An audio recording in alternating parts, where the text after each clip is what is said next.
Hello' guys, আপোনালোকৰ কি খবৰ? বহাগ বিহু আহি গ'ল। বহাগ বিহুৰ কাৰণে আপোনালোকক বেলেগ বেলেগ শুভেচ্ছা জনালোঁ। আমাৰ এইবাৰ বহাগ বিহু বৰ এটা ভাল নহ'ব। দেখিব পাইছে এইফালে মোৰ পিছফালে থকা গছবিলাক, এইবিলাকো নতুন পাত সবাই নতুন পাত এতিয়া আহি গ'ল গছত। আমাৰ এইবাৰ বিহু ঠিক নহ'ব চাগে। মই কৈছোঁ আমাৰ বহাগ বিহুটো এইবাৰ ঠিক নহ'ব বুলি। কি কাৰণে নহ'ব মানে আমাৰ ইয়াত বিহালীত চব অনলি চাহপাত খেতিয়ে হয়। দেখিব পাইছে এখন গোটেইখন সেউজীয়া বাগানেই হৈ আছে। এতিয়ালৈকে বৰ্তমান চাহপাত ফেক্টৰীবিলাকে সোমবাৰৰ পৰা বন্ধই কৰি দিলে, পাত নলওঁ বুলি। এতিয়া কি হ'ব কি নহ'ব গম পোৱা নাই। যদি আমি চাহপাত খেতি বিক্ৰী কৰিব নোৱাৰোঁ, খেতিৰ পৰা যদি চাহপাত উঠাই ফেক্টৰীত দিব নোৱাৰোঁ, আমি পইচা ক'ত পাম? আমাৰ আৰু বেলেগ নাই আমাৰ বিহালীত জানে, অনলি চাহপাত। এতিয়া কি হ'ব কি নহ'ব বুজি পোৱা নাই, কি কাৰণে কি হৈছে।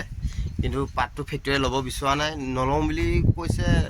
আৰু চাগে কি হ'ব ধৰিব পৰা নাই। আৰু হ'লে ল'লে ভাল হ'ব, যদি নলয় আৰু বিহুলৈ কেইদিন আছে? 14-15 দিন আছে। আমাৰনো বিহু কি হ'ব? এইবাৰ বিহু নহ'ব আৰু নতুন চোলা পিন্ধা দিন নহ'ব আৰু এইবাৰ বিহুত। আগৰে পুৰণা যোৱা বছৰ লোৱা ফটা পেণ্টকেইটাকে পিন্ধি, ফটা চোলাকেইটাকে পিন্ধি ঘূৰিব লাগিব আৰু। ইয়াত দেখিব পিছফালে দেখিব পাইছে চব বাগানেই আছে। এতিয়া মই বৰ্তমান বাগানত আহিছিলোঁ, বাগান চালোঁ। সেইফালে দেখিব পাইছে চব সেউজীয়া হৈ আছে। নতুন বছৰত নতুন গছতো নতুন পাত ওলাই গ'ল। ধুনীয়া ধুনীয়া কুমলীয়া পাত ওলাই গৈছে, সেউজীয়া সেউজীয়া পাত। কিন্তু আমাৰ এবাৰ সেউজীয়া নহ'ব। চোলা কাপোৰবিলাক সেউজীয়া চোলা কাপোৰ পিন্ধিব নোৱাৰিম। সেউজীয়া চাহপাত বিক্ৰী কৰি নতুন চোলা পিন্ধিব নোৱাৰিম। আপোনালোকে পাৰিলে ভিডিঅ'টো পূৰা শ্বেয়াৰ কৰিব, লাইক কৰিব।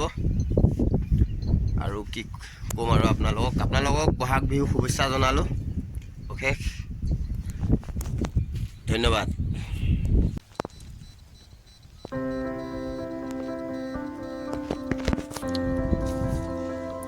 এইবিলাক দেখিব পাইছে সেউজীয়া চাহ ওলাই গৈছে।